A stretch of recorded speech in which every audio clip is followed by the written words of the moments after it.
Oi, pessoal. Nesses próximos vídeos agora, a gente vai falar de movimento circular.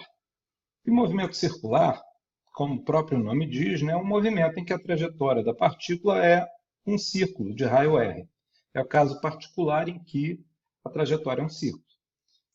Então, toma aqui a trajetória circular da minha partícula. Eu tenho a minha esse círculo tem raio R e a minha partícula está aqui. Ela pode ter velocidade tanto nesse sentido, caso no qual ela vai se mover em sentido anti-horário, e velocidade nesse sentido, no caso no qual ela se move em sentido horário. Nota que a velocidade, por ser tangente à trajetória, é perpendicular ao raio da mesma. Tá? E aí agora a gente só tem, né, dois tipos de aceleração. Ou circular acelerado ou circular uniforme. Tá? O movimento circular acelerado é aquele em que o vetor aceleração tem uma componente ao longo do vetor velocidade. O que isso quer dizer? Né? A gente vai entender direito o que isso quer dizer decompondo a aceleração ao longo do eixo radial e do eixo tangencial. Então está aqui minha partícula com uma certa velocidade v, né? E eu pego dois eixos aqui, um eixo tangencial, que eu vou chamar de t, e um eixo radial, que eu vou chamar de r, e nota que t agora, né, não quer dizer tempo, mas é tangencial. Tá?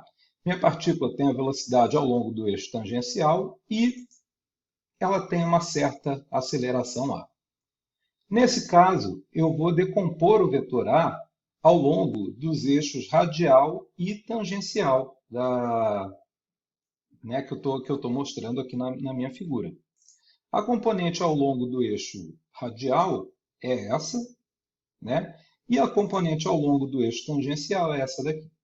Tá? Então, nota que nesse caso, você tem uma partícula com velocidade nesse sentido e aceleração tangencial nesse sentido. Lembra lá das relações entre velocidade e aceleração. Essa aceleração aqui vai tender a fazer com que a velocidade diminua. Portanto, essa partícula vai desacelerar, ela vai se mover ao longo aqui cada vez mais lentamente. Ok? Uma outra situação é onde eu tenho, por exemplo, a velocidade para cá e a minha aceleração é desse modo, por exemplo. Nesse caso, a decomposição da aceleração ao dos eixos tangencial e radial é a seguinte. Aceleração radial igual a antes, muito parecida com antes, mas agora a aceleração tangencial está no mesmo sentido da velocidade. Então, o que isso vai acarretar? Isso vai acarretar num aumento da velocidade da partícula. Tá? Então, minha partícula vai andar cada vez mais rápido ao longo dessa trajetória circular. No movimento circular com aceleração, variam tanto o módulo quanto a direção e o sentido do vetor velocidade. Ok? E no movimento circular uniforme? Nesse movimento, o vetor aceleração não tem componente ao longo do vetor velocidade.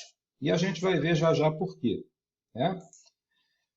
O vetor v, nesse caso, tem módulo constante, mas a direção e sentido variam. A função da aceleração radial é só mudar a direção e o sentido do vetor v, não o módulo dele. Tá?